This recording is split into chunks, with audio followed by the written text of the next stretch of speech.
தேவ வார்த்தை ஐக்கியத்திற்கு நான் உங்களை வரவேற்கிறேன். நான் ஜெரல் சாண்டியாகோ. நீங்கள் கேட்டுக்கொண்டிருப்பது இயேசுவை அறிந்து கொள்ளுங்கள். இந்த ப்ரோக்ராம் ஆண்டவராகிய இயேசு கிறிஸ்துவை குறித்த ஒரு போதனை. ஆண்டவராகிய இயேசு கிறிஸ்து யார், அவர் எப்படிப்பட்டவர், அவருடைய போதனைகள் என்ன, அவருடைய வழிமுறைகள் என்ன, அவர் செய்த செயல்கள், அவருடைய அற்புதங்கள், அவர் நடப்பித்த அதிசயங்கள், அவருடைய பாடுகள், மரணம், உயிர்த்தெழுதல், அவர் மனுக்குலத்துக்காக உண்டு பண்ணின அந்த மாபெரும் ரட்சிப்பு. இந்த காலத்தில் ஆண்டவராக இயேசு கிறிஸ்துவின் போதனைகளும் அவர் செய்த கிரியைகளும் எப்படி நம்முடைய வாழ்வை பாதிக்கிறது, இன்றும் நாம் அவைகளை கடைபிடித்தால் நம்முடைய வாழ்வில் எப்படிப்பட்ட நன்மைகள் உண்டாகும் என்பதை குறித்த போதனைகள். நீங்கள் இயேசுவை அறியாதவர் என்றால் இந்த போதனைகளை கேட்டு நீங்கள் இயேசுவை அறிந்து கொள்ளலாம். இயேசுவை குறித்த சத்தியத்தை நான் பைபிளிலேருந்து அப்படியே எடுத்து உங்களுக்கு போதிக்க போகிறேன். அதோட எதுவும் கூட்ட போகிறது கிடையாது, குறைக்க போகிறது கிடையாது. இயேசுவை குறித்த மெய்யான சத்தியத்தை நீங்கள் அறிந்து கொள்வீர்கள். இயேசு யார், எப்படிப்பட்டவர் என்பதை குறித்த ஒரு கிளாரிட்டி, உங்களுக்கு ஒரு கிளியர் பிக்சர் கிடைக்கும். நீங்கள் இயேசுவை ஆல்ரெடி அறிந்தவர்கள், ரட்சிக்கப்பட்ட கிறிஸ்தவர்கள் என்றால் இந்த போதனைகளின் மூலமாக இயேசு கிறிஸ்துவை குறித்த அறிவிலும் கிருபையிலும் விசுவாசத்திலும் நீங்கள் வளருவீர்கள். அது மட்டுமல்ல, இன்னும் முக்கியமாக இயேசுவை நீங்கள் மற்றவர்களுக்கு அறிமுகப்படுத்துவதற்கு ஆயத்தம் செய்யப்படுவீர்கள். இயேசுவை குறித்து மற்றவர்களுடன் நீங்கள் பேச, போதிக்க, பறைசாற்ற ஆயத்தம் செய்யப்படுவீர்கள். ஹல்லேலூயா, ஹல்லேலூயா டு ஜீசஸ். சரி, முதலாவது ஜெபிக்கலாம். பிதாவே, இயேசுவின் நாமத்தினால் வருகிறோம். தாப்பனே, வானத்தையும் பூமியும் படைத்த நல்ல தேவன் நீர், சர்வ வல்லவர், உன்னத தேவன். பிதாவே, நீர் எங்களுக்கு உம்முடைய வார்த்தைகளை போதிக்க வேண்டுமா ஜெபிக்கிறோம். ஆண்டவராக இயேசு கிறிஸ்துவை குறித்து நீர் எங்களுக்கு கற்றுக் கொடுக்க வேண்டுமா ஜெபிக்கிறோம். உம்முடைய ஞானம், புத்தி, அறிவு, வெளிச்சத்தினால் எங்களை நிரப்ப வேண்டுமா ஜெபிக்கிறோம். தாப்பனே, ஆண்டவராகிய இயேசு கிறிஸ்துவை குறித்த மாபெரும் வெளிச்சத்தை எங்களுக்கு நீர் கொடுக்க வேண்டுமா ஜெபிக்கிறோம். நாங்கள் அறியாததும் எங்களுக்கு எட்டாததுமான பெரிய காரியங்களை நீர் எங்களுக்கு வெளிப்படுத்த வேண்டுமா ஜெபிக்கிறோம். தாப்பனே, இந்த காலத்திற்கு எங்களுக்கு தேவையான சரியான வார்த்தைகளை கொடுக்க வேண்டுமா ஜெபிக்கிறோம். எங்கள் வாழ்க்கைக்கு தேவையான பதில்களை வெளிப்படுத்த வேண்டுமா ஜெபிக்கிறோம்.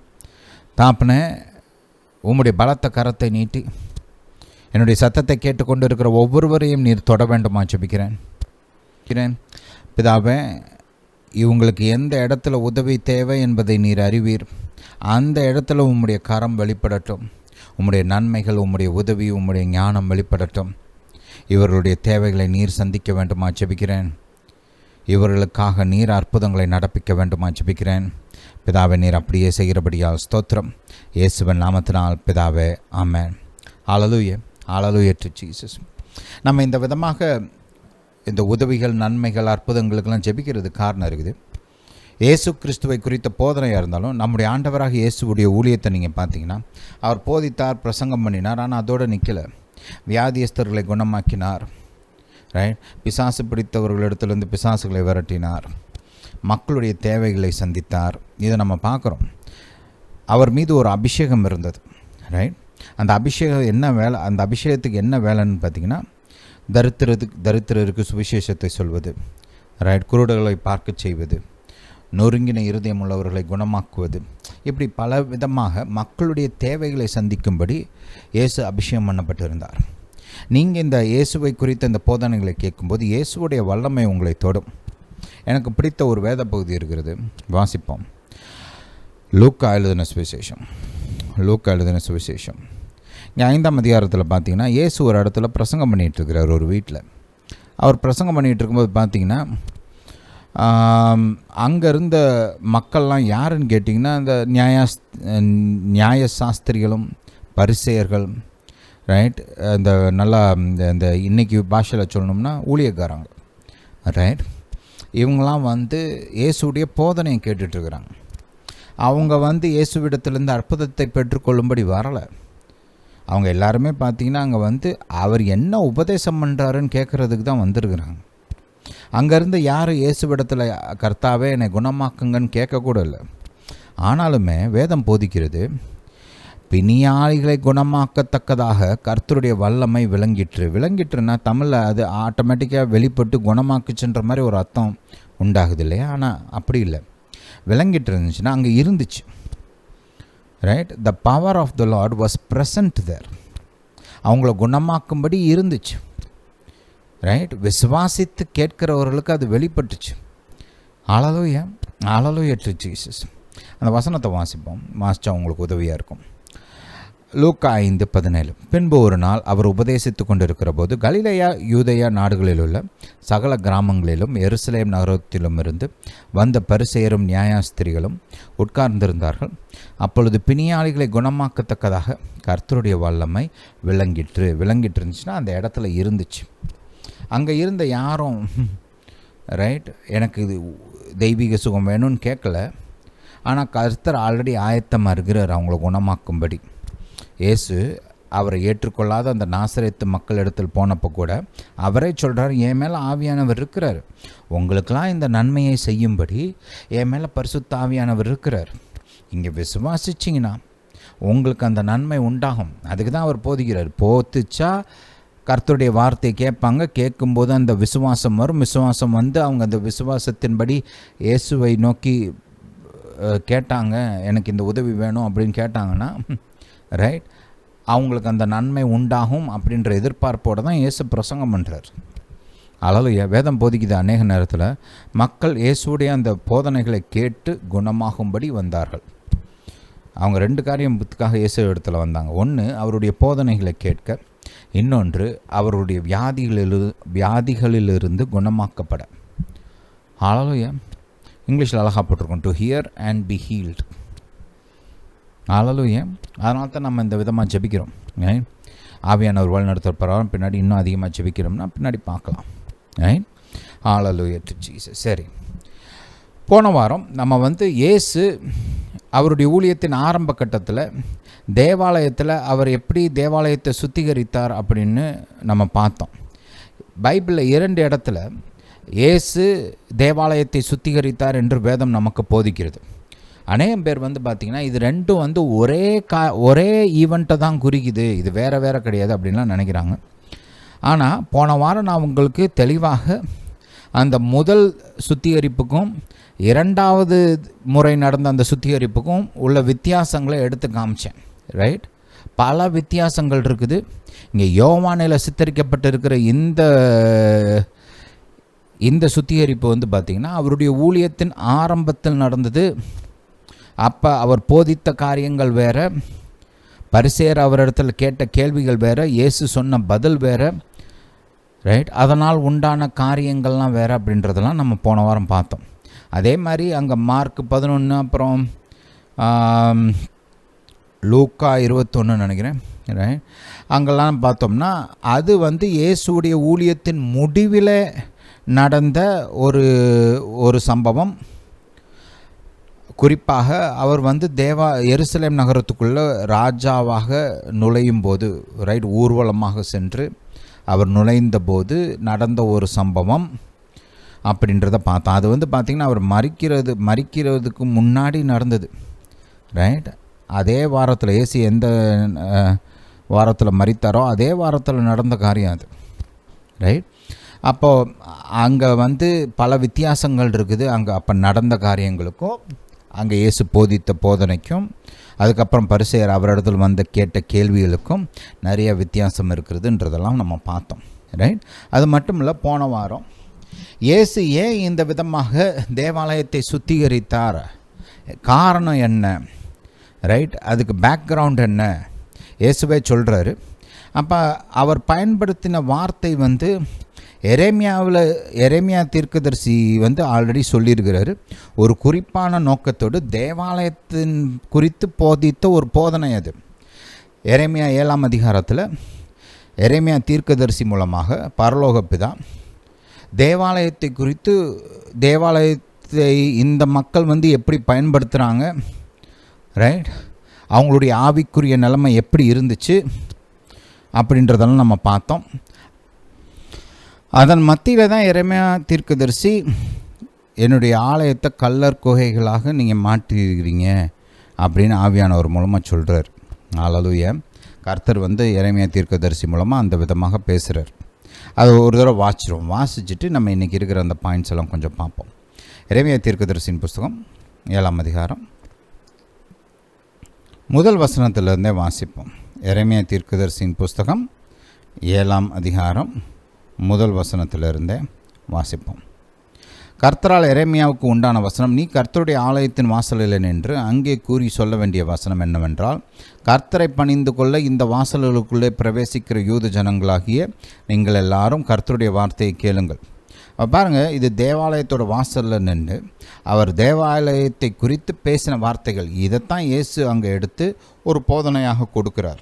ஹல்லேலூயா. வெறும் அந்த வார்த்தைகளை மட்டும் சொல்லி நிப்பாட்டில் அதை குறித்து பேசிக்காக நாள் முழுசாக போதிக்கிறார். நீங்கள் மார்க் 11ஆம் அதிகாரத்தில் படிச்சிட்டிங்கன்னா அந்த வார்த்தைகளை எடுத்து போதிக்க ஆரம்பிக்கிறார் ஏசப்பா. அதோட ஒரு ஜிஸ்ட்டு மட்டும்தான் நமக்கு கொடுக்கப்பட்டிருக்குது. நீங்கள் நாசரேத்தூரில் போய் பார்த்தீங்கன்னா, நாசரேத்தூர் குறித்து நாசரேத்தூரில் இயேசு அந்த ஏசியா தீர்க்கதரிசியின் புஸ்தகம் 61ஆம் அதிகாரத்தை எடுத்து பிரசங்கம் பண்ணுறாரு இல்லையா, அதை கோட் மட்டும் பண்ணலை, அதன் அடிப்படையில் போதிக்கிறார். அவர் போதனையெல்லாம் மக்கள் கேட்டாங்க. ரைட். சில சமயம் நம்ம அந்த கொட்டேஷன் மட்டும்தான் நமக்கு கொடுக்கப்படுகிறது. அதுக்கப்புறம் அதன் அடிப்படையில் போதித்தார் என்றும் சொல்லப்படுகிறது. ஆனால் ஃபுல் மெசேஜ் நமக்கு இல்லை, பைபிளில் ரெக்கார்ட் பண்ணப்படலை. ரைட். இந்த பாயிண்ட்டை மைண்டில் வச்சுக்கோங்க. 3ஆம் வசனம், இஸ்ரவேலின் தேவனாகிய கர்த்தர் சொல்கிறார், உங்கள் வழிகளையும் உங்கள் கிரியைகளையும் சீர்படுத்துங்கள், அப்பொழுது உங்களை இந்த ஸ்தலத்திலே குடியிருக்க பண்ணுவேன். கர்த்தரின் ஆலயம், கர்த்தரின் ஆலயம், கர்த்தரின் ஆலயம் இதுவே என்று சொல்லி பொய் வார்த்தைகளை நம்பிக்கொள்ளாதிருங்கள். நீங்கள் உங்கள் வழிகளையும் உங்கள் கிரியைகளையும் நன்றாய் சீர்படுத்தி நீங்கள் மனுஷனுக்கும் உள்ள வழக்கை நியாயமாக தீர்த்து பரதேசியையும் திக்கற்றவனையும் விதவையும் ஒடுக்காமலும் குற்றமில்லாத இரத்தத்தை இந்த ஸ்தலத்திலே சிந்தாமலும் உங்களுக்கு கேடுண்டாக அந்நிய தேவர்களை பின்பற்றாமலும் இருப்பீர்களே ஆகில், அப்பொழுது நான் உங்கள் பிதாக்களுக்கு கொடுத்த தேசமாக இந்த ஸ்தலத்தில் உங்களை சதா காலமும் குடியிருக்க பண்ணுவேன். என்ன பிரச்சனைங்க? கர்த்தருடைய வழிமுறைகளை இந்த மக்கள் மறந்துட்டாங்க, கர்த்தரை விட்டு விலகிட்டாங்க. நீங்கள் எரேமியா தீர்க்கதரிசி புஸ்தகத்தெல்லாம் படிச்சிங்கன்னா அதான் உங்களோட ஆவிக்குரிய நிலைமை. ரைட். இவங்க ரொம்ப பின்வாங்கி போன நிலமையில் இருக்கிறாங்க. கொடூரமான காரியங்களை செய்கிறாங்க. அதாவது கொலை, குற்றமற்ற இரத்தத்தை சிந்துறதுன்னு என்ன? தப்பு பண்ணாத ஒரு ஆள், அதாவது மரணத்துக்கு தகுதியான எதையும் செய்யாத ஒரு ஆளை இவங்க கொல்றாங்க. ரைட். ஹல்லேலூயா. அநியாயமாக ஒரு ஆளை கொலை பண்ணுறாங்க. அது மட்டும் இல்லை, கர்த்தரை விட்டுட்டு தெய்வம் அல்லாத விக்கிரகங்களை வழிபட்டுக்கிட்டு இருக்கிறாங்க. அது மட்டுமல்ல, ரைட், உதவியற்ற மக்கள் இருக்கிறாங்க. இந்த பரதேசிகள்னால் வெளிநாட்டுக்காரவங்க. ரைட். திக்கற்றவர்கள்னால் தாப்பன் இல்லாதவர்கள், விதவைகள், புருஷன் இல்லாதவங்க. ரைட். இவங்களெல்லாம் ஒடுக்கி அவங்களுக்கு விரோதமாக பாவம் பண்ணி அவங்க வாழ்க்கையை கஷ்டப்படுத்தி, ரைட், இப்படி பல காரியங்களை செஞ்சிட்ருக்குறாங்க. இது மட்டுமல்ல, பார்த்திங்கன்னா திருட்டு, கொலை, விபச்சாரம், பொய்யானை, ரைட், பாகாலுக்கு தூபம் கட்டுறது, விக்கிர ஆராதனை பண்ணிட்டு, ரைட், இப்படியெல்லாம் பண்ணிகிட்ருக்குறாங்க.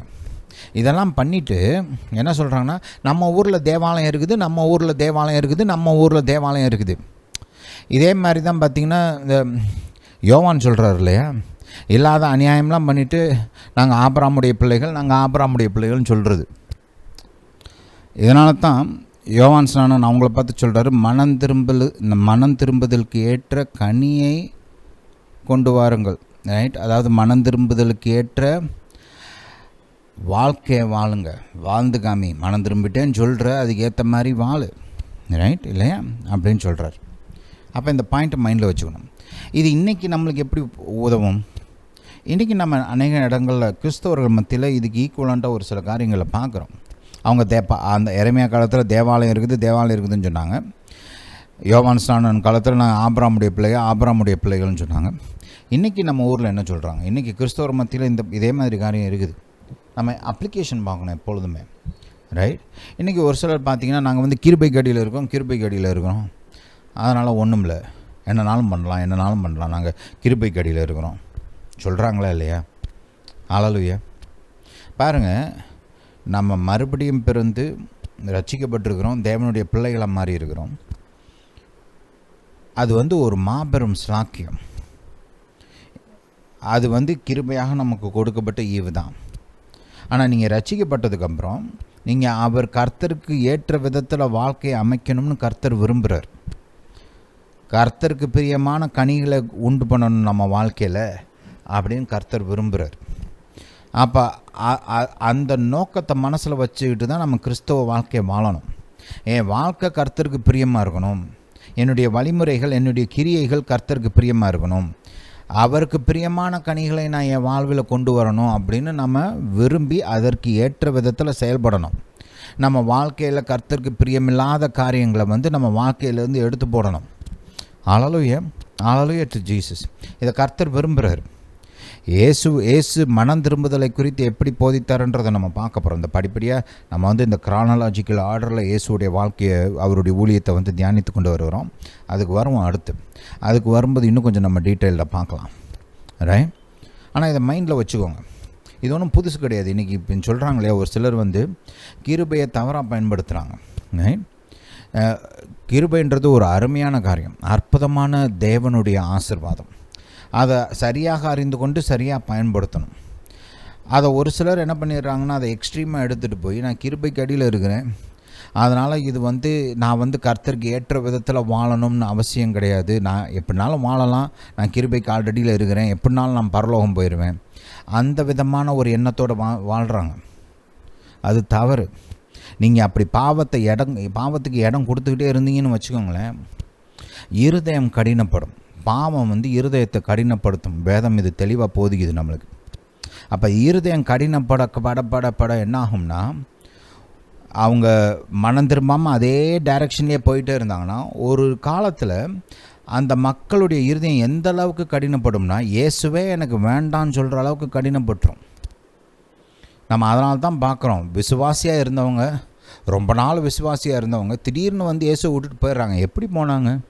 இதெல்லாம் ஒரு நாளில் நடக்கிற காரியம் கிடையாது. இருதயம் பல ஆண்டுகளாக ஏதோ ஒரு பாவத்தின் மூலமாக கடினப்பட்டு கொண்டே வருது. ஒரு ஸ்டேஜில் ஏதோ ஒரு சிச்சுவேஷன், ஒரு காரியத்தை ட்ரிகர் பண்ணும். அந்த நேரத்தில் அந்த இருதயம் ஏற்கனவே கடினப்பட்ட இருதயம் இருக்கும்போது அவங்க அந்த காரணத்தை சொல்லிட்டு வெளியில் வந்துடுவாங்க. ரைட். இது கடைசி காலத்துலலாம் நிறைய நடக்கும்னு வேதம் நமக்கு போதிக்குது. கிறிஸ்தவர்கள் அசால்ட்டாக இருக்கக்கூடாது, கவனமாக இருங்க. கிறிஸ்தவங்க அசால்ட்டாக இருக்கக்கூடாது, ரொம்ப கவனமாக இருக்கணும். உங்கள் வாழ்க்கையில் கர்த்தருக்கு பிரியமில்லாத காரியம் இருக்குதா, அதுலேருந்து மனம் திரும்புங்க. ரைட். கர்த்தாவே இந்த பாவத்தை விட்டு விலகிறதுக்கு எனக்கு உதவி பண்ணுங்கன்னு கேட்டு அவருடைய உதவியோடு அந்த பாவத்தை விட்டு விலகிருங்க. அதை வச்சுக்கிட்டே இருக்காதீங்க. உங்களுடைய இருதயம் கடினப்படும். இருதய கடினம்ன்றது ரொம்ப ஆபத்தான காரியம். அதனால தான் இந்த ஃபாலிங் அவேன்னு ஒன்று இருக்குது. ரைட். இந்த கடைசி காலங்களோட ஒரு முக்கியமான அடையாளம் என்ன அப்படின்னு கேட்டிங்கன்னா, கிறிஸ்தவர்களாக இருக்கிறவர்கள் அந்த கிறிஸ்துவ விசுவாசத்தை விட்டு விலகி போவார்கள். அதுக்கு தான் ஃபாலிங் அவே அப்படின்னு பைபிளில் போதிக்கப்படுகிறது. புரியுதா? இது பெரிய அளவில் நடக்கும் கடைசி காலத்தில். அதில் அந்த லிஸ்ட்டில் நீங்கள் வராமல் இருக்கணும்னா உங்களுடைய இருதயத்தை பாதுகாத்து கொள்ளுங்கள். ரைட். உண்மை தான், நீங்கள் ரட்சிக்கப்பட்டிருக்கிறீங்க தான், தேவனுடைய பிள்ளை தான், கிருபைக்கு அடியில் தான் இருக்கிறீங்க. ஆனால் கிருபை என்பது பாவத்திற்கான ஒரு எக்ஸ்கியூஸ் கிடையாது. பாவத்தை மேற்கொள்ளுகிற வல்லமை. கிருபையை சரியாக புரிஞ்சுக்கணும். புரியுதா? கிருபையால் ரட்சிக்கப்பட்டு நீங்கள் இப்போ கர்த்தருடைய கிருபையை பயன்படுத்தி பாவத்தை விட்டு வெளியில் வரணும். கிருபைக்கு அடியில் இருக்கிறேன்னு சொல்லிட்டு இன்னும் நான் அதிகம் பாவம் பண்ணிகிட்டு இருக்கக்கூடாது. புரியுதா? ஹல்லேலூயா. இது ரொம்ப முக்கியமான ஒரு போதனை, கவனமாக கேளுங்க. கிருபைக்கு அடியில் இருக்கிறேன்னு சொல்கிறவங்க கிருபையை சரியாக புரிஞ்சுக்கோங்க. கிருபைன்னு சொல்லிட்டு ரைட் கர்த்தருக்கு பிரியமில்லாத வழிகள் அப்படியே நிலச்சிருந்து மனம் திரும்பாமல் அப்படியே போயிட்டு இருந்தீங்கன்னா ரொம்ப கஷ்டம் வாழ்க்கை. ரைட். கவனம் இல்லாமல் இருந்தீங்கன்னா இருதயம் எந்த அளவுக்கு கடினப்படும்னா, இயேசுவே வேணான்னு சொல்கிற அளவுக்கு கூட பாவம் உங்கள் இருதயத்தை கடினப்படுத்தும். நீங்கள் 2 பேதுரு 2ஆம் அதிகாரத்தை எடுத்து படித்து பாருங்க. ரைட். கொஞ்சம் நல்லா டைம் எடுத்து படித்து பாருங்க. 2ஆம் அதிகாரம், 3ஆம் அதிகாரம், 1 யோவான் 4ஆம் அதிகாரம், இதெல்லாம் எடுத்து படித்து பாருங்கள். கொஞ்சம் நேரம் எடுத்து படிங்க, உங்களுக்கு உதவியாக இருக்கும். ஹல்லேலூயா, ஹல்லேலூயா டு ஜீசஸ். கவனம். ரைட், நம்ம வந்து இயேசுடைய போதனை எல்லாம் இதெல்லாம் பார்க்கும்போது கவனமாக இதிலேருந்து இன்றைக்கி என்ன அப்ளிகேஷன் பார்க்கணும். சாலமன் ராஜா ஒரு காரியம் சொன்னார், சூரியனுக்கு அடியில் எதுவுமே புதுசு கிடையாதுன்னு சொன்னார். Nothing is new under the sun. என்ன அர்த்தம்? எல்லாமே பழசு தான். அன்னைக்கு ஏதோ ஒரு விதத்தில் இருந்ததை இன்றைக்கி வேறு மாதிரி பேக்கேஜ் பண்ணி புதுசுன்னு சொல்கிறாங்க. ஆனால் புதுசு கிடையாது. இதே மாதிரி காரியங்கள் இதுக்கு முன்னாடி நடந்துருக்குது. ரைட், எரேமியா காலத்தில் நடந்துச்சு. இன்றைக்கி இயேசுவோடைய காலத்தில் பார்த்திங்கன்னா ஆபிரகாமுடைய பிள்ளைன்னு சொல்லிட்டு அந்த மாதிரி நடந்துச்சு. எரேமியா காலத்தில் தேவாலயம்னு சொன்னாங்க. இன்றைக்கி நம்ம காலத்தில் கிருபைன்னு சொல்லுவாங்க. ரைட், ஒரே ப்ராப்ளம் தான், வேறு விதமாக இருக்குது, அவ்வளோதான். ரூட் அதில் இருக்கிற அதுக்கு வேரில் இருக்கிற அந்த போதனை என்னன்னு பார்த்தீங்கன்னா, கர்த்தருடைய வழியை பின்பற்றாமல் ஏதோ ஒரு காரியத்தை வச்சுக்கிட்டு இந்த காரியம் இருக்கிறதுனால எனக்கு ஒன்றும் நடக்காது, நான் எப்படினாலும் இருந்துக்கலாம், ஆனால் இந்த காரியம் எங்களுக்குள்ளே இருக்கிறதுனால ஒன்றும் நடக்காது அப்படின்றது தான் underlying factor. Hallelujah, hallelujah to Jesus. இதில் நம்ம கவனமாக இருக்கணும். ரைட், சரி, இந்த பாயிண்ட்டை மைண்டில் வச்சுக்கோங்க. ரெண்டாவது, இயேசு சொன்ன காரணம் என்ன? ஒன்று கல்லர் கொகைன்னு சொன்னார். ஏன் கல்லர் கொகைன்னு சொன்னார்னா, இவங்க இந்த மாதிரி பண்ணிவிட்டு தேவாலயம் இருக்கிறதுனால ஒன்றும் ஆகாதுன்னு சொல்லிட்டு இருந்தாங்க இல்லையா. அது வந்து எசென்ஷியலாக கல்லர் கொகையாக இதை மாற்றுது. தேவாலயத்தே இவங்க வந்து ஒரு கல்லர்கள் கூடாரமாக மாற்றுறாங்கன்னு சொல்கிறார். புரியுதா? ஹல்லேலூயா. சரி, அதனால தான் இயேசு இங்கே எரேமியா தீர்க்கதரிசியின் புஸ்தகத்திலேருந்து அந்த வார்த்தையை எடுத்து அப்படியே அங்கே பயன்படுத்துகிறார். இன்னும் நீங்கள் 2ஆம் அதிகாரத்தில் இயேசு சொன்ன காரியம் என்ன? ரைட், அங்கே 11ஆம் அதிகாரத்தில் மார்க் 11 கல்லர் குகைன்ற வார்த்தையை பயன்படுத்துகிறாரு. மார்க் 11, லூக்கா 21, மத்தேயு 22 இல்லைனா 23 நினைக்கிறேன். ரைட், அந்த இயேசுவோடைய வெற்றி ஊர்வலத்தோடு சேர்த்து தான் அந்த 2வது சம்பவம் நடக்குது. இங்கே முதல் சம்பவத்தில் இயேசு கல்லர் குகைன்னு சொல்லலை, வேற ஒரு காரியம் சொல்கிறார். என்ன சொன்னாருன்னு பார்ப்போம். ஹல்லேலூயா. யோவான் எழுதின சுவிசேஷம் 2ஆம் அதிகாரம். இங்கே வந்து இயேசு வியாபார ஸ்தலமாக நீங்கள் இதை மாற்றிட்டீங்க அப்படின்னு சொல்கிறார். அது ஏன் சொன்னார் அதை கொஞ்சம் பார்ப்போம். ஹல்லேலூயா டு ஜீசஸ். ஓகே, என் பிதாவின் வீட்டை வியாபார வீடாக்காதிருங்கள். ஹல்லேலூயா. வியாபாரத்தில் என்ன பிரச்சனை? ஏன் வியாபாரம் பண்ணக்கூடாது? வியாபாரத்தில் தப்பா இல்லை அவங்க வியாபாரம் பண்ண முறை தப்பா? எந்த காரியத்தில் அவங்க தவறாக வியாபாரம் பண்ணாங்க? இதை நம்ம பார்க்கணும்.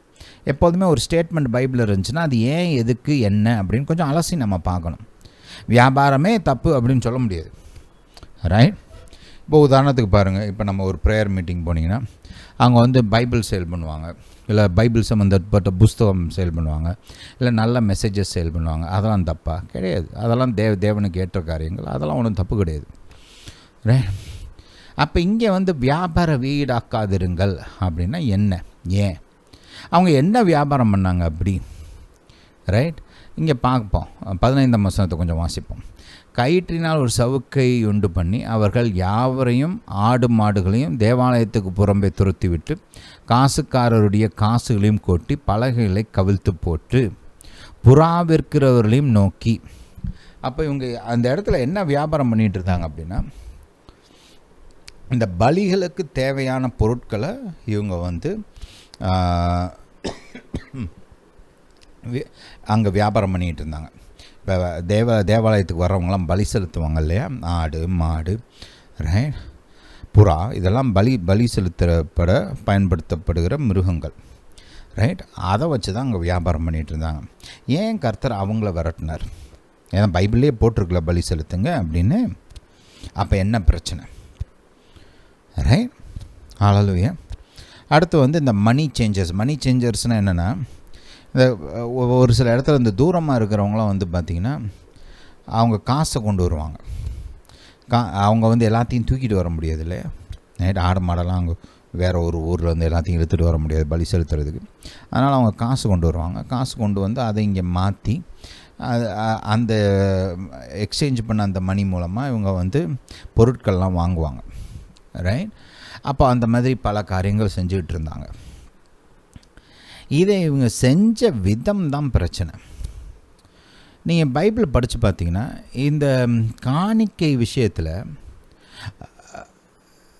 தவறான விதத்தில் நடந்தால் கர்த்தர் வந்து கோபப்படுவார்ன்றது பழைய ஏற்பாட்டில் இருந்தே போதிக்கப்படுது.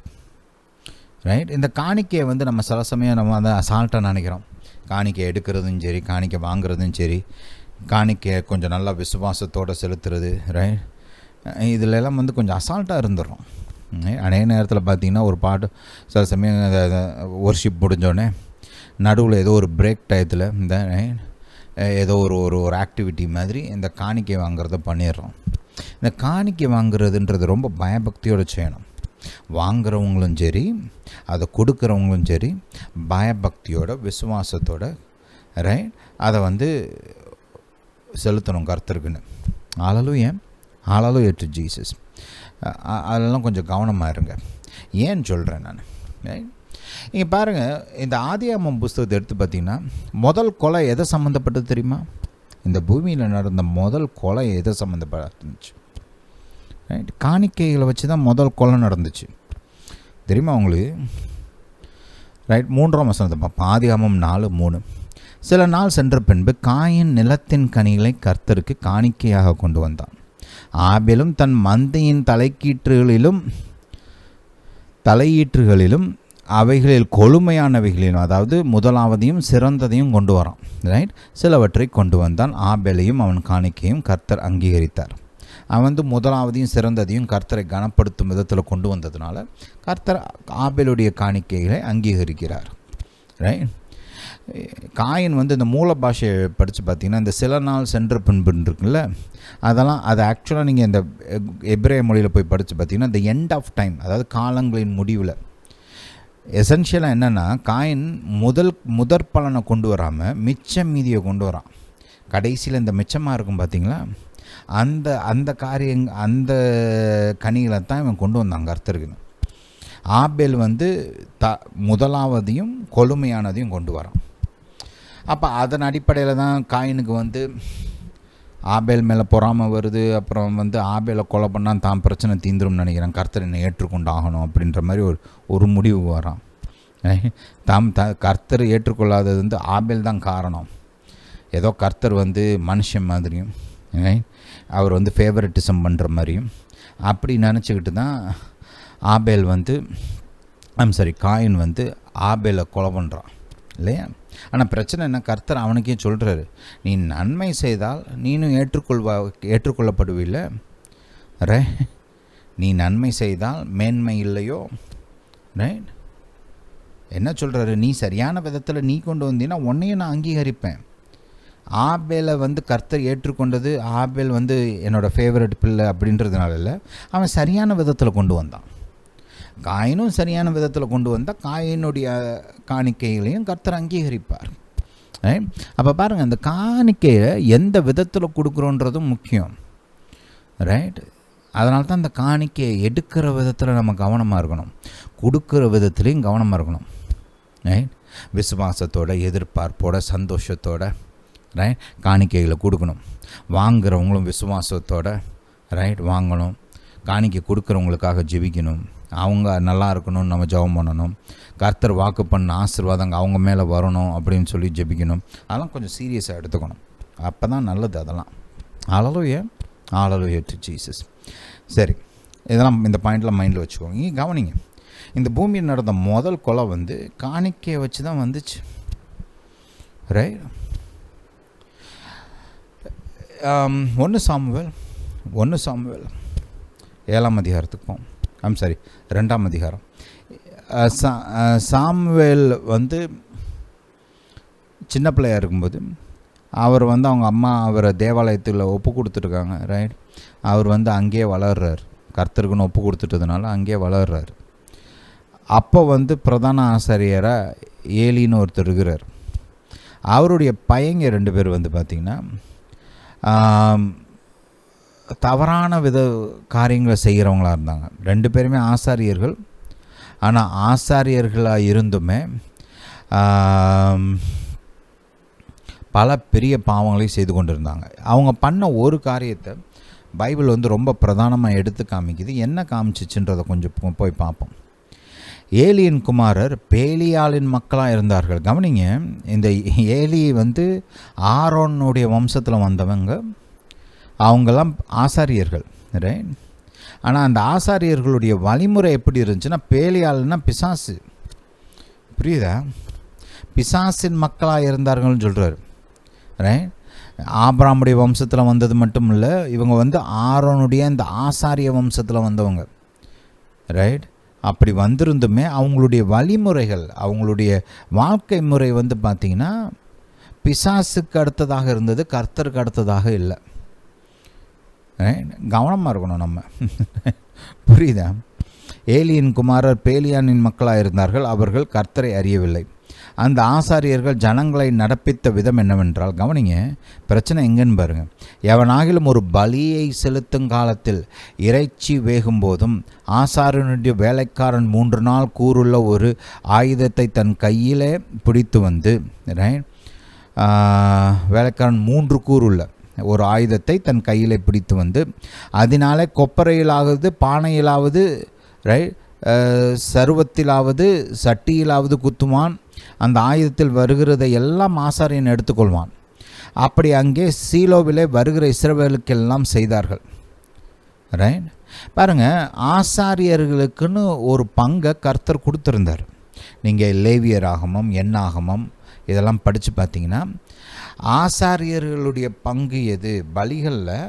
ஏன்னா அவங்க ஊழியக்காரங்கள் இல்லையா, ஊழியத்தில் தான் அவங்க வாழ்க்கை இருக்குது. அதனால் அவங்களுக்கு வந்து கர்த்தர் வந்து இந்த பலிகளில் ஒரு சில பகுதிகளை அவங்களுக்குன்னே கொடுத்துருக்கிறார், right? It belongs to the priest. ஊழியம் பார்க்குறவங்களுக்கு அதை கர்த்தரே இந்தந்த பகுதிகள், அந்த பலியில் இருக்கிற இந்தந்த பகுதியெல்லாம் அந்த ஆசாரியனுக்கு, எந்த ஆசாரியன் பலி செலுத்துகிறானோ அந்த ஆசாரியனுக்கு அப்படின்னு சொல்லி கர்த்தரே அதெல்லாம் கொடுத்துருந்தார். அது மட்டுமல்ல, பார்த்திங்கன்னா இந்த தசம பாகங்கள் இதெல்லாம் வந்து ஆசாரியர்கள், லேவியர்கள் இவங்களுக்குன்னு கர்த்தர் வந்து ஒதுக்கி கொடுக்குறார், ரைட்? ஏன்னா அவங்க வேலை வந்து கர்த்தருடைய வேலைன்றதுனால அவங்களுக்கு வந்து இந்த கர்த்தருடைய காணிக்கைகள்லேருந்து ஒரு பகுதி அவங்களுக்குன்னு போகுது, ரைட்? ஹல்லேலூயா. இந்த இதை மைண்டில் வச்சுக்கோங்க. அப்போ அவங்க வந்து காணிக்கைகளில் ஒரு பகுதியை எடுத்தது தப்பில்லை, ஆனால் அவங்க வந்து கர்த்தர் சொன்ன பிரகாரம் அந்த பலிகளின் பகுதிகளை தங்களுக்குன்னு எடுத்துக்காமல் இவங்களாம் இஷ்டத்துக்கு, ரைட்? மக்கள் வந்து பலி செலுத்தும்போது அது இன்னும் கர்த்தருக்கு படைக்கவே இல்லை, கர்த்தருக்கு பலி செலுத்தவே இல்லை. இவங்களாம் இவங்களுக்கு மனசுக்கு வந்தது, ஆசைப்பட்டதெல்லாம் எடுத்துக்கிறாங்க, ரைட்? 15வது வசனத்தை கவனிங்க. கொழுப்பை தகனிக்கிறதற்கு முன்னும், ரைட்? முதல்ல பலியின் நோக்கம் என்ன? மக்கள் வந்து பலி செலுத்தப்பட்டு கர்த்தரோடு சமாதானம் உண்டாகி, ரைட், அவங்களுடைய பாவங்கள் மன்னிக்கப்பட்டு அவங்களுக்கும் கர்த்தருக்கும் நடுவில் ஒரு சமாதானம் உண்டாகணும், ரைட்? இதெல்லாம் தான் முக்கியம் இல்லையா? ஒரு சிலர் வந்து நன்றி பலிகள் செலுத்துவாங்க, ஃப்ரீ வில் ஆஃபரிங் இன்னொன்று செலுத்துவாங்க. இப்படி பல விதத்தில் கர்த்தரை கனம் பண்ணுறதுக்கு தான் காணிக்கைகள். இவங்க கர்த்தரை கனம் பண்ணுறதுல கவனமாக இல்லாமல் இவங்களுக்குன்னு எடுத்துக்கிறதுல தான் கவனமாக இருக்கிறாங்க, புரியுதா? அப்போ கொழுப்பை தகனிக்கிறதற்கு முன்னும் ஆசாரியனுடைய வேலைக்காரன் வந்து பலியிடுகிற மனுஷனை நோக்கி, ஆசாரியனுக்கு பொரிக்கும்படி இறைச்சியை கொடு, பச்சை இறைச்சியே அல்லாமல் அவித்ததை உன் கையிலே வாங்குறதில்லை என்பான்.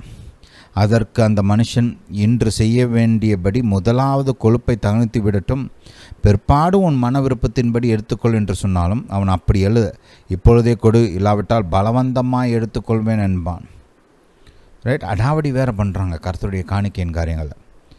ஒரு பக்கம் தவறு, கர்த்தர் கொடுத்த விதமாக, கர்த்தர் சொன்ன விதமாக தங்களுக்குரிய பகுதியை எடுத்துக்கொள்ளாமல், கர்த்தருக்கு கனம் செலுத்தாமல், கர்த்தருக்கு பலி செலுத்த வேண்டிய வேதத்தில் பலி செலுத்தி மக்களுடைய ஆசீர்வாதத்துக்கென்று இவங்க பலி செலுத்தாமல், ரைட், தங்களுடைய வயிற்றை நிறைச்சிக்கிறதுக்கு இவங்க வந்து இப்படிலாம் பண்ணுறாங்க இல்லையா? தங்களுடைய ஆசையை தீர்த்து கொள்வதற்கு இந்த விதமாக செய்கிறாங்க. இதை பார்த்து கர்த்தர் ரொம்ப கோபப்பட்டார். என்ன ஆச்சுன்னா, இவங்க இப்படி பண்ண மக்களுடைய மனசில் கர்த்தருடைய காணிக்கை மேலே ஒரு வெறுப்பு உண்டாச்சு. அடுத்த வசனத்தை பாருங்களேன். ஆதலால் அந்த வாலிபரின் பாவம் கர்த்தருடைய சந்நிதியில் மிகவும் பெரியதாக இருந்தது. மனுஷர் கர்த்தரின் காணிக்கையை வெறுப்பாக எண்ணினார்கள். இன்றைக்கி கூட நம்ம பார்க்குறோம், பணத்தின் காரியத்தில் ஊழியங்கள் தவறாக செயல்பட்டால் மக்களுக்கு ஒரு தவறான எண்ணம் வருது இல்லையா? அது ஒரு பெரிய இஷ்யூவாக மாறுது இல்லையா? அதெல்லாம் நம்ம பார்க்குறோம். அப்போது அந்த காலத்தில் பாருங்கள், இவங்க இந்த கர்த்தருடைய காணிக்கையை சரியாக கையாளாததுனால மனுஷர் அங்கே கர்த்தருடைய மக்கள் காணிக்கையை வெறுக்கிற அளவுக்கு இவங்க கொண்டு போயிட்டாங்க. இந்த டயத்தில் தான் ஏலியை பார்க்குறதுக்கு கர்த்தர் ஒரு தீர்க்கதரிசியை அனுப்புகிறார். ஏலி கொஞ்சம் திருத்துறாரு, ஆனால் அவர் இன்னும் கொஞ்சம் ஸ்ட்ராங்காக திருத்திருக்கணும். அவங்கள்ட்ட சொல்கிறாரு, கர்த்தருடைய ஜனங்களுக்கு நீங்கள் கர்த்தருக்கு விரோதமாக பாவம் செய்கிறீங்க, மனுஷனுக்கும் ஏதாவது பிரச்சனை வந்தால் கர்த்தர் நியாயம் தீர்ப்பார். இல்லை நியாயாதிபதிகள் தீர்ப்பாங்க. கர்த்தருக்கு விரோதமாக பாவம் பண்ணால் யார் உனக்காக பேசுகிறது? இது வேண்டாம், செய்யாதீங்கன்னு அவரே சொல்கிறார். ஆனால் அவங்க அதை கேட்கல பாரு. அவங்க அதை கேட்கல. இவரும் கொஞ்சம் சீரியஸாக ஹேண்டில் பண்ணல. இவர் நிப்பாட்டி இருந்திருக்கணும். இவருடைய வேலை, இவர் தான் பிரதான ஆசாரியர். இவங்க 2 பேரையும் அந்த வேலையிலேருந்து தூக்கிடுவேணும். இது மட்டும் இல்லை, இவங்க அங்கே வருகிற பெண்களோடு சேர்ந்து இவங்க இந்த பாலியல் பாவங்கள் வேறு செய்கிறாங்க. அப்போ இவங்களை அவர் ரொம்ப ஸ்ட்ராங்காக திருத்தியிருக்கணும். இவங்களை அந்த பொறுப்பில் எடுத்து போட்டிருக்கணும் பேசிக்காக. ஆனால் அப்படி செய்யலை அவர். அப்படி செய்யாததுனால என்ன ஆச்சு? ஒரு தீர்க்கதரிசியை கர்த்தர் அனுப்புகிறார். கவனிங்க.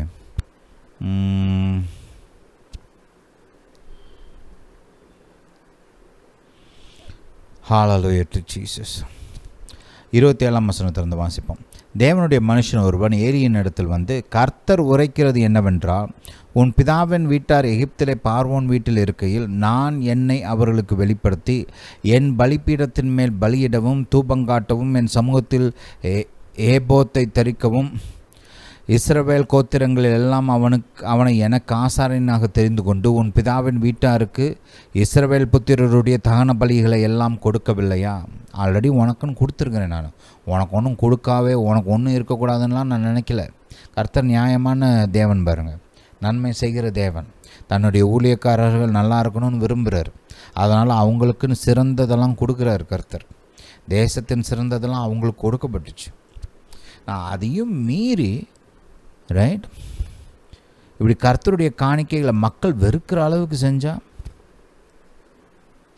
அதான் பிரச்சனை. இங்கே 29ஆம் வசனத்துக்கு கவனிங்க. என் வாசஸ்தலத்தில் செலுத்தும்படி நான் கட்டளையிட்ட என் பலியையும் என் காணிக்கையும் நீங்கள் உதைப்பானேன். அவர் ஒரு நீங்கள் லேவியராகமும் என்னாகமெல்லாம் படித்து பார்த்தீங்கன்னா ரொம்ப கிளியர் கட் இன்ஸ்ட்ரக்ஷன் கொடுக்கப்பட்டிருக்குது. எப்படி பலி செலுத்தணும், எதை முதல்ல செய்யணும், எதை கடைசியில் செய்யணும், நடுவில் என்ன செய்யணும், எது கர்த்தருக்கு முன்னாடி பலி செலுத்தப்படணும், எந்த பகுதியை ஆசாரியன் எடுத்துக்கணும், எல்லாம் தெளிவாக சொல்லப்பட்டிருக்குது. சந்தேகத்துக்கு அங்கெல்லாம் இடமே கிடையாது. அப்படி சொல்லப்பட்டிருந்தோம்.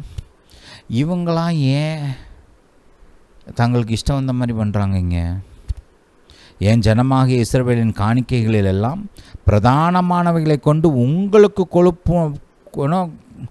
உங்களை கொழுக்க பண்ணும்படிக்கு நீ என்னை பார்க்கிலும் உன் குமாரரை மதிப்பானேன். இங்கே கர்த்தர் கேட்குறாரு, நீ என்ன மதிக்கணும்? நீ என்னுடைய பிரதான ஆசாரியர். என்னை காட்டில் உன் பிள்ளைகளை ஏன் மதிக்கிற? உன் பிள்ளைங்க இப்படி பண்ணிகிட்டு இருக்கிறாங்களே, ஏன் அவங்கள நீ தடுக்கலை? ஏன் அவங்கள வெளியில் கொண்டு போகல? அந்த இடத்த விட்டு நீக்கலை? அந்த பொறுப்பிலேருந்து திருந்தணும்ல. இப்படியே பண்ணிக்கிட்டே இருந்தால் கடைசியில் மக்கள் கர்த்தரை வெறுக்கிறதுக்கா? ஹல்லேலூயா. 30ஆம் வசனத்தை கவனிங்க. ஆகையால் இஸ்ரவேலின் தேவனாகிய கர்த்தர் சொல்லுகிறது அந்த வீட்டு மேலே ஒரு பெரிய நியாய தீர்ப்பையை கர்த்தர் பேசுகிறார். அது பின்னாடி நிறைவேறுது. ஹல்லேலூயா. ஏன் இதை உங்களுக்கு காமிச்சேன்னா, கர்த்தர் இந்த காணிக்கைகளின் காரியங்களில் ரொம்ப ஸ்ட்ராங்காக இருப்பார். நீங்கள் ஆரோனுடைய முதல் 2 புத்திரர் மரித்து போனாங்க தெரியுமா உங்களுக்கு? நாதாபும் அபிகுவும். ஏன் மரித்து போனாங்க? கர்த்தர் மறுபடியும் லேவியராகமத்தில் வெரி ஸ்பெசிஃபிக்காக எப்படி காணிக்கை கொடுக்கணும், எதை காணிக்கையாக கொடுக்கணும், எந்த விதத்தில் கொடுக்கணும்னு கிளியர் கட்டாக இன்ஸ்ட்ரக்ஷன் கொடுத்துருக்கிறாரு. இவங்க 2 பேரும் இவங்களாம் அதே மாதிரி இந்த தூபம் காட்டுறதும் சரி, எப்படி தூபம் காட்டணும் இதெல்லாம் ரொம்ப கரெக்டாக கர்த்தர் கொடுத்துருப்பார். ஆனால் இவங்களாம் இஷ்டத்துக்கு கர்த்தர் முன்னாடி என்னத்தையோ பண்ணாங்க பாருங்க. அதன் நிமித்தம்தான் 2 பேரும் மரித்து போனாங்க. வேதம் அது தெளிவாக நமக்கு போதிக்குது. அப்போது நம்ம பழைய ஏற்பாட்டை படித்து பார்த்தோம்னா ஒன்று தெரியுது, கர்த்தர் தன்னுடைய காணிக்கைகளின் காரியங்களில் இந்த பலிகளின் காரியங்கள்லாம் ரொம்ப கவனமாக இருப்பார். உங்களுக்கு எலிஷா தீர்க்கதரிசியை குறித்து ஞாபகம் இருக்கலாம். அவருடைய ஊழியக்காரன் கெஹேசி இருக்கிறார் இல்லையா, அவரும் பார்த்திங்கன்னா கர்த்தர் காணிக்கை வாங்க வேண்டான்னு எலிஷாட்ட சொல்லியிருக்கிறாரு. அந்த ஒரு நேரத்தில் காணிக்கையே என்றைக்குமே வாங்கக்கூடாதுன்னெலாம் கர்த்தர் சொல்லலை. தப்பாக புரிஞ்சக்கூடாது, பைபிளை ஒழுங்காக படிக்கணும். எலிஷா மற்ற இடங்களெல்லாம் காணிக்கை பெற்றுக்கொள்கிறத பார்க்கலாம். நீங்கள் மக்கள் அவர்கிட்ட காணிக்கையெல்லாம் அனுப்புகிறாங்க, அவர் பெற்றுக்கொள்கிறாரு, அதெல்லாம் பைபிளில் எழுதப்பட்டிருக்குது. அப்போ இந்த இடத்துல கர்த்தர் காணிக்கை வாங்க வேண்டான்னு சொல்கிறார், ஸ்பெசிஃபிக்காக சொல்கிறாரு. அதனால் எலிஷா வேண்டான்ட்டு அனுப்பிச்சிடுறாரு. இந்த ஆள் கர்த்தருடைய கட்டளையை மீறி இந்த கேசி பொய் சொல்லி ஏமாற்றி இந்த காணிக்கையை வாங்கிட்டு வர்றார். அவர் மீது நியாய தீர்ப்பு வர்றதையும் நம்ம பார்க்குறோம். இதுதான் பேக்ரவுண்ட், இதை மைண்டில் வச்சுக்கோ. இப்போ இதெல்லாம் மைண்டில் வச்சுக்கிட்டு நீங்கள் அந்த இன்சிடெண்ட்டை பாருங்களேன். இவங்க ஏன் இங்கே ஏசப்பா இவ்வளோ கோவப்படுறாரு? ஏசப்பா பொதுவாக இப்படிலாம் கோவப்பட மாட்டார், எங்கேயுமே கிடையாது. ரைட், பரிசேயரை கூட திட்டுவார், அடிக்கலாம் மாட்டார். ஆனால் இங்கே பார்த்தீங்கன்னா சாட்டையை பின்னி வெளுவெளுன்னு வெளுக்கிறாரு. ரைட், ஏன்? ரைட், இந்த காணிக்கைகள் மேட்ரு ரொம்ப முக்கியமானது கர்த்தருக்கு. ஏன்னா அது மக்கள் கர்த்தரை கனம் பண்ணுவதற்காக பயன்படுத்தப்படுகிற ஒரு காரியம். அந்த காணிக்கையில் நம்ம பிரச்சனைகளை உண்டாக்கும் போது கர்த்தர் மீது செலுத்த வேண்டிய கனத்தை நம்ம அதுக்கு பங்கம் விளைவிக்கிறோம்.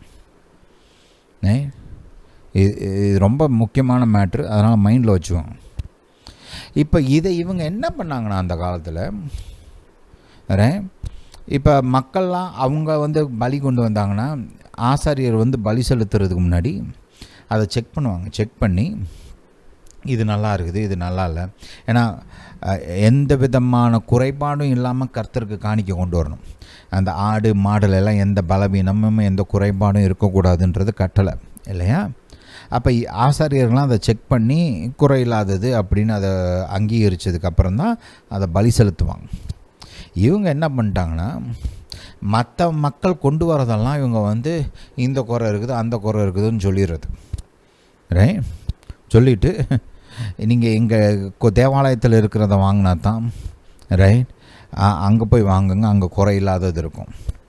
அங்கே என்ன பண்ணுறது, அந்த பலியோட காசை இவங்க ஜாஸ்தியாக்கி வைக்கிறது. புரியுதா? இப்படி அந்த பலிகளின் காரியத்தில் அதை பலியை பயன்படுத்தி பணம் சம்பாதிக்கிற மாதிரி இவங்க ஒரு வேலை பார்த்து வச்சுருந்தாங்க. இது சரி, மக்கள் அவங்களா ஏதாவது கொண்டு வந்தால் இது சரியில்லை, அது சரியில்லை, இது இப்படி ஆக்கும், அது அப்படி ஆகும் அப்படின்னு சொல்லிட்டு இவங்க எதை ரெடி பண்ணி வச்சுருக்குறாங்களோ அதைத்தான் வாங்குகிற மாதிரி. ரைட், ஒரு பிஸ்னஸ் டாக்டிக்ஸ் யூஸ் பண்ணுறாங்க.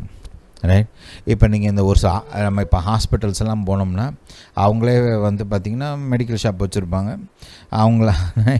அவங்க ப்ரிஸ்கிரிப்ஷன் கொடுத்தாங்கன்னா அவங்க கடையில் போய் வாங்கிக்கிற மாதிரி அப்படியே இப்போ டேரெக்டாக இப்போ நீங்கள் போய் இங்கே வாங்கிக்கன்னு கூட நம்மள்ட்ட சொல்கிறதில்ல. இப்போலாம் என்ன பண்ணுறாங்கன்னா டாக்டர் ஒரு ப்ரிஸ்கிரிப்ஷனை கம்ப்யூட்டரில் டைப் பண்ணார்னா ப்ரிஸ்கிரிப்ஷன் அப்படியே மெடிக்கல் ஷாப்புக்கு போயிடுது. நீங்கள் மெடிக்கல் ஷாப்பில் போய் வாங்கிக்கிங்கன்னு நம்மள்ட்ட சொல்லிடுவாங்க. வேறு வழி கிடையாது, நீங்கள் அங்கே தான் போய் வாங்கணும். ஏன்னா ப்ரிஸ்கிரிப்ஷன் டேரெக்டாக அங்கே அனுப்புகிற மாதிரி பண்ணிடுறாங்க. ரைட், அந்த மாதிரிலாம் செய்கிறாங்க இல்லையா? நான் உதாரணத்துக்கு சொல்கிறேன். அவ்வளோயா, எதுக்கு இவங்க அந்த மாதிரி ஒரு மெத்தடை ஃபாலோ பண்ணுறாங்க. வெளியில் போய் வாங்கிடக்கூடாது, நம்மள்ட்ட தான் வாங்கணும். அதுலேயும் இப்போ இந்த மணி சேஞ்சர்ஸ்லாம் பார்த்தீங்கன்னா நீங்கள் நான் கத்தோலிக்க சமுதாயத்திலேருந்து வந்தவன் இல்லையா? நான் ரசிக்கப்படுறதுக்கு முன்னாடி நான் கத்தோலிக்க சமுதாயத்தில் தான் இருந்தேன். அப்போ நாங்கள் பார்த்தீங்கன்னா இந்த வேளாங்கண்ணிக்கெலாம் போவோம். அங்கெல்லாம் போனீங்கன்னா நீங்கள் இந்த அங்கே இந்த மணி சேஞ்சஸ்லாம் இருப்பாங்க. ₹1 கொடுத்தீங்கன்னா, அதெல்லாம் சின்ன பிள்ளையாக இருக்கும்போது சொல்கிறேன், இன்றைக்கி இல்லை. ரைட், உங்களுக்கு சில்லறை கொடுப்பாங்க. ₹10 கொடுத்தீங்கன்னா அந்த ₹10 சில்லறை கொடுப்பாங்க உங்களுக்கு. அந்த சில்லறை எக்ஸாக்டாக ₹10 கொடுக்க மாட்டாங்க. நீங்கள் அதில் அவங்க கொஞ்சம் கமிஷன் எடுத்துக்குவாங்க இல்லையா? மணி சேஞ்சஸ் நமக்கு சில்லறை கொடுப்பாங்க, முழுசாக கொடுக்க மாட்டாங்க. ஒரு 50 காசோ 25 காசோ அவங்க எடுத்துக்குவாங்க. ரைட். இப்போ ரூபா கொடுத்தீங்கன்னா 90 பைசாவுக்கு உங்களுக்கு காசு சில்லறை கொடுப்பாங்க, 10 பைசா அவங்க எடுத்துக்குவாங்க. அந்த மாதிரிலாம் பண்ணுவாங்க இல்லையா? அப்போ அந்த மாதிரி வந்து அந்த மாதிரியும் இல்லை. இன்னும் அது எப்படி சொல்கிறதுனா, மக்களை ஏமாத்துகிற விதத்தில், மக்களை வஞ்சிக்கிற விதத்தில், அவங்க மனசு நோகிற விதத்தில், ரைட், இவங்க வந்து இந்த மணி சேஞ்சிங் வேலையெல்லாம் பார்க்குறாங்க. ரைட், புரியுதா? இதெல்லாம் கர்த்தர் பார்க்குறாரு. இன்னொரு பிரச்சனை இது ரெண்டில் அடுத்து என்ன பிரச்சனைன்னு பார்ப்போம். தேவாலயத்தோட நோக்கம் என்ன? தேவாலயம் ஜெப வீடாக இருக்க வேண்டும் என்பதுதான் நோக்கம். அந்த நோக்கத்தை இவங்க நிறைவேற்றலை. ரைட். அதுக்கு பதிலாக இவங்க என்ன பண்ணிட்டாங்கன்னா, கல்லர் குகையாகவும் வியாபார ஸ்தலமாகவும் மாற்றிட்டாங்க. அதுதான் பிரச்சனை. ஒரு பக்கம் செய்ய வேண்டிய வேலையை ஒழுங்காக செய்யலை, இன்னொரு பக்கம் பார்த்தோம்னா கல்லர் குகையாக மாற்றுறாங்க. இன்னொரு பக்கம் பார்த்தோம்னா இவங்க வந்து வியாபார ஸ்தலமாகவும் மாற்றிட்டாங்க. பண்ணுற வியாபாரமும் பார்த்திங்கன்னா அவங்களுடைய ஆவிக்குரிய நிலைமையை காமிக்குது. போன வாரம் பார்த்தோம் ஆவிக்குரிய நிலைமை இந்த ஆசாரியர்கள் மத்தியில், பரிசேயர் மத்தியிலலாம் எப்படி இருந்துச்சுன்றதை பார்க்குறோம். ரைட். கர்த்தரே இவங்களை பார்த்து சொல்கிறார், நீங்கள் உங்கள் தாப்பனாகிய பிசாசின் வேலையை பார்க்குறீங்க. ஏசப்பாவே சொன்னார் பாருங்க. ஏன்னா அவங்களாம் இயேசுவை கொலை பண்ணுறதுக்கு வழி பார்த்துட்டு இருந்தாங்க இல்லையா? அதனால் ஏசப்பாவே சொல்கிறார், இவங்களாம் உங்கள் தாப்பனாகிய பிசாசின் வேலையை பார்க்குறீங்க அப்படின்னு. ரைட். அவங்களாம் ஊழியக்காரங்க பாருங்கள். ஆனால் ஏசப்பா அவங்கள பார்த்து சொல்கிறாரு, எப்படி அங்கே சாமுவேலில் இவங்களாம் பேலியானின் பிள்ளைகளாக இருக்கிறாங்கன்னு சொல்லப்பட்டிருக்குதோ, அதே மாதிரி ஏசப்பா இவங்களை பார்த்து சொல்கிறாரு, நீங்கள் உங்கள் தாப்பனாகிய பிசாசின் ஆசையை நிறைவேற்றுறீங்க அப்படின்னு. ஏன் ஏசப்பா அப்படி சொல்லணும்? ஏன்னா இவங்க அப்படி தான் பண்ணாங்க. ரைட். மெஸ்ஸியாவையே கொலை பண்ண இவங்க வழி பார்த்துட்ருக்குறாங்க. எப்படிப்பட்ட ஆளுகளாக இருப்பாங்கன்னு யோசித்து பாரு. அவங்க ஆவிக்குரிய நிலைமையும் இருக்குது, அப்படி இருக்குது. அதை அப்படியே அவங்க காணிக்கைகளை அவங்க பண்ணுற அந்த சேட்டைகள் வந்து அது வெளிக்காமிக்குது பாருங்கள். ஆவிக்குரிய மக்களோட ஒரு அடையாளம், ரைட், இது மட்டும்தான் அடையாளம் சொல்ல வரல, தப்பாக புரிஞ்சக்கூடாது. ஆவிக்குரிய மக்கள் இருக்கிறாங்களே, நல்லா ஆவிக்குரிய விதத்தில் முதிர்ச்சி அடைந்தவங்க இருக்கிறாங்களே, இவங்களாம் கர்த்தரை இந்த காணிக்கை மூலமாக கனம் பண்ணுறதுல ரொம்ப கவனமாக இருப்பாங்க. ரைட். தசமபாவம் கொடுக்கறதுலையும் சரி, காணிக்கைகளை கொடுக்கறதுலையும் சரி, ரைட், இதிலெல்லாம் ரொம்ப கவனமாக இருப்பாங்க. ரைட். எப்படி செலுத்துகிறோம், எங்கே செலுத்துகிறோம், என்ன செலுத்துகிறோம், ரைட், பயபக்தியோடு செலுத்தணும், விசுவாசத்தோடு செலுத்தணும், சந்தோஷமாக செலுத்தணும், இப்படி ரொம்ப கவனமாக செய்வாங்க. இது வந்து ஆவிக்குரிய மக்களுடைய ஒரு அடையாளம். நீங்கள் பைபிளில் பார்க்கலாம். இப்போ தாவீதெல்லாம் கர்த்தர் அவ்வளவா நேசித்ததுனால கர்த்தருக்கு காணிக்க அவர் வந்து ரொம்ப பயபக்தியோடு செலுத்துவார் பாருங்க. ஒரு இடத்துல நான் சொல்கிறாரு, ரைட், நான் செலவு பண்ணி வாங்காத ஒரு காணிக்கையை நான் செலுத்த மாட்டேன் அப்படின்றார். ஒருத்தர் வந்து நான் ஃப்ரீயாக கொடுக்குறேன், நீங்கள் செலுத்துங்க, பலி செலுத்துங்கன்னு சொல்கிறார். தாவீது இப்படி சொல்கிறார் பாருங்க, நான் காசு கொடுத்து வாங்காததை நான் பலியாக செலுத்த மாட்டேன், நீ உன்னோட அந்த பலிக்கு தேவையான அந்த பொருட்களுக்கெல்லாம் நான் காசு கொடுக்குறேன்னு சொல்லி காசு கொடுத்தா வாங்குறாரு ராஜா அவர். ரைட். என்ன காமிக்குது? தாவீது கர்த்தர் மீது வைத்திருந்த பயபக்தியும் மரியாதையும் காமிக்குது.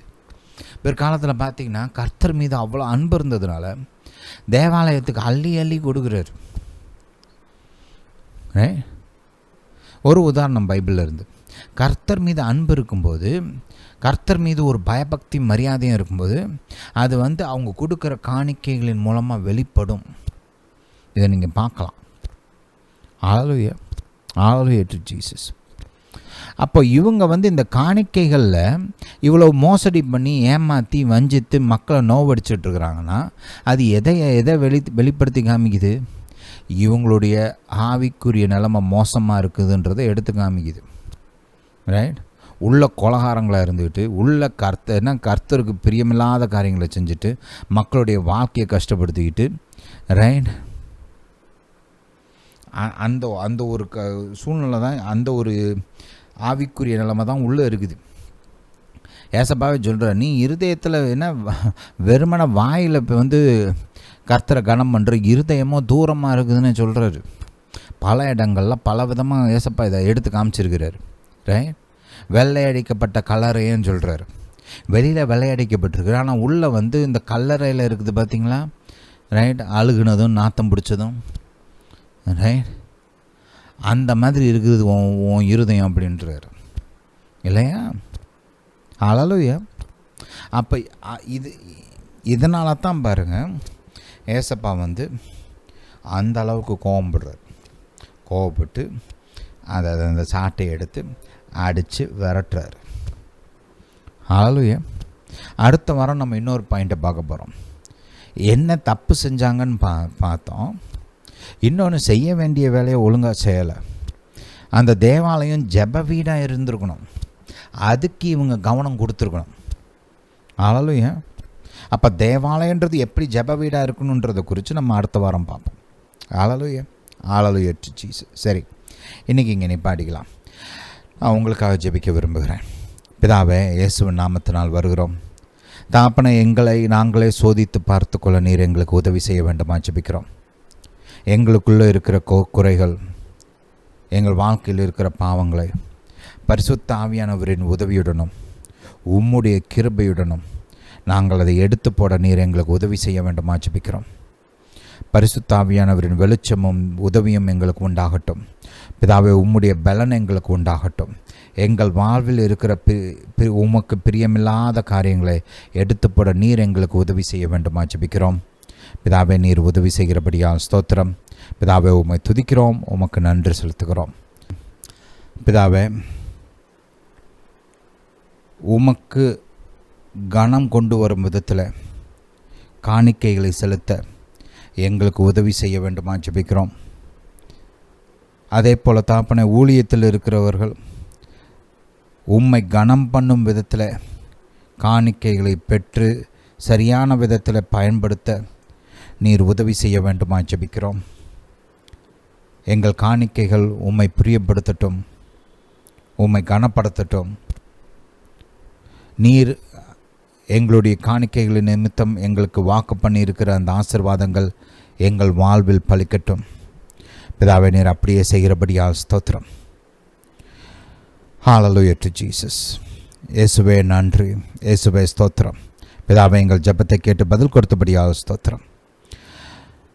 இயேசுவை அறியாதவர்கள் என்னோடு கூட இந்த ஜெபத்தை ஏறிடுங்க. நீங்கள் இயேசுவை ஏற்றுக்கொள்ள வேண்டிய ஒரு தருணம் இது. தள்ளிப்படாதீங்க. இயேசுவை நீங்கள் அறிந்து கொண்டு இருக்கிறீங்க. இப்போ இயேசுவை குறித்த வெளிச்சம் உண்டாயிருக்குது. அவரை உங்களுடைய கர்த்தராக ஏற்றுக்கொள்ளுங்கள். இந்த ஜெபத்தை மனசிலிருந்து செய்யணும், விரும்பி மனப்பூர்வமாக செய்ய வேண்டும். அப்போ தான் ஒர்க் ஆகும். நான் உங்களை இந்த ஜெபத்தில் வழி நடத்துகிறேன். என்னோடு கூட சேர்ந்து ஜெபிங்க. இப்பொழுதே நீங்கள் ரட்சிக்கப்படுவீர்கள். பிதாவே, இயேசுவின் நாமத்தினாலே வருகிறோம். தாப்பனே, நீரே வானத்தையும் பூமியும் படைத்த சர்வ வல்லமையுள்ள உன்னத தேவன். பிதாவே, என் மீது இவ்வளவாய் அன்பு கூர்ந்து உம்முடைய ஒரே குமாரனை இந்த பூமிக்கு அனுப்பினீரே, ஸ்தோத்திரம். தாப்பனே, நான் ரட்சிக்கப்படும்படி, நான் நித்திய ஜீவனை அடையும்படி, நான் அழிந்து போகாதபடி ஆண்டவராகிய இயேசுவை இந்த பூமிக்கு அனுப்பினீரே, ஸ்தோத்திரம். ஆண்டவராகிய இயேசு உம்முடைய குமாரன் என்பதை நான் விசுவாசிக்கிறேன். உண்மையான மெசியா என்பதை நான் விசுவாசிக்கிறேன். இயேசு என்னுடைய பாவங்களுக்காக சிலுவையிலே மரித்தார் என்பதை விசுவாசிக்கிறேன். அவர் அடக்கம் பண்ணப்பட்டார், 3ஆம் நாள் உயிரோடு கூட எழுந்தார் என்பதை நான் விசுவாசிக்கிறேன். இயேசுவுடைய இரத்தம் என் பாவங்களை நீக்கும் என்பதை நான் விசுவாசிக்கிறேன். இப்பொழுது மனப்பூர்வமாக இயேசுவை என்னுடைய கர்த்தராக, என்னுடைய இரட்சகராக ஏற்றுக்கொள்கிறேன். இயேசுவை என் கர்த்தர், இயேசுவை என் இரட்சகர். பிதாவே, நான் இப்பொழுது உம்முடைய பிள்ளையாக மாறியிருக்கிறபடியால் ஸ்தோத்திரம். நீர் என்னை உம்முடைய குடும்பத்தில் ஒருவனாக ஏற்றுக்கொண்டபடியால் ஸ்தோத்திரம். பிதாவே, நீர் என்னை ரட்சித்தபடியால் ஸ்தோத்திரம். தாப்பனை, இனிமேல் நீங்கள் என்னை வழி நடத்த வேண்டுமா ஜெபிக்கிறேன். என் வாழ்க்கையை பொறுப்பெடுத்து வழிநடத்த வேண்டுமா ஜெபிக்கிறேன். உம்முடைய வார்த்தைகளையும் பாதைகளையும் எனக்கு போதிக்க வேண்டுமா ஜெபிக்கிறேன். தாப்பனை, ஒவ்வொரு நாளும் பைபிளை வாசிப்பதற்கு எனக்கு உதவி செய்யுங்க. ஒவ்வொரு நாளும் உம்மை நோக்கி ஜெபிப்பதற்கு உதவி செய்யுங்க. தாப்பனை, பைபிளை போதிக்கிற நல்ல ஒரு சபைக்கு என்னை நீங்கள் வழி நடத்துங்க. பிதாவை, நீங்கள் அப்படியே செய்கிறபடியால் ஸ்தோத்திரம். இயேசுவின் நாமத்தினால் பிதாவே, ஆமென். ஹல்லேலூயா, ஹல்லேலூயா டு ஜீசஸ். இந்த ஜெபத்தை நீங்கள் என்னோட கூட சேர்ந்து செஞ்சுருந்தீங்கன்னா நீங்கள் இப்போ ரட்சிக்கப்பட்டிருக்கிறீங்க, கர்த்தருடைய பிள்ளையாக மாறி இருக்கிறீங்க. கர்த்தர் உங்களை இனி வழி நடத்துவார். Hallelujah, hallelujah to Jesus. Daily Bible படிங்க. டெய்லி பரலோக பிதாவிடத்தில் இயேசு நாமத்தில் ஜெபம் பண்ணுங்க. பரிசுத்த ஆவியானவர் உங்களை வழிநடத்தும்படி கேட்டு பைபிளை போதிக்கிற நல்ல சபையில் போய் ஜாயின் பண்ணுங்கள். ரைட். தொடர்ந்து ஒவ்வொரு வாரமும் நம்முடைய இந்த இயேசுவை அறிந்து கொள்ளுங்கள் மெசேஜை ஞாயிற்றுக்கிழமையில் கேளுங்க. ரைட். ஒவ்வொரு வாரமும் பப்ளிஷ் பண்ணுறோம். தொடர்ந்து கேளுங்க. இயேசுவை குறித்து அறிந்து கொள்வீர்கள். இயேசுவோடு கூட வாழுகிற அந்த கிறிஸ்துவ வாழ்க்கையை சரியான விதத்தில் வாழ நீங்கள் கற்றுக்கொள்வீங்க. ஹல்லேலூயா, ஹல்லேலூயா டு ஜீசஸ். இந்த மெசேஜ், இந்த வீடியோ, இந்த லிங்க்லாம் உங்கள் குடும்பத்தார், உற்றார், உங்களுக்கு தெரிந்த விசுவாசிகள், உங்களுக்கு தெரிந்த ஊழியக்காரங்க, அவங்களுக்கெல்லாம் அனுப்பிச்சி வைங்க. அவங்களும் கேட்டு ஆசீர்வதிக்கப்படட்டும். கர்த்தர் உங்களை ஆசீர்வதிப்பார். ஹல்லேலூயா, ஹல்லேலூயா டு ஜீசஸ். இந்த போதனையை கேட்டபடியால் நன்றி. கர்த்தர் உங்களை ஆசீர்வதிப்பாராக. நம்முடைய இயேசு ராஜா சீக்கிரம் வருகிறார்.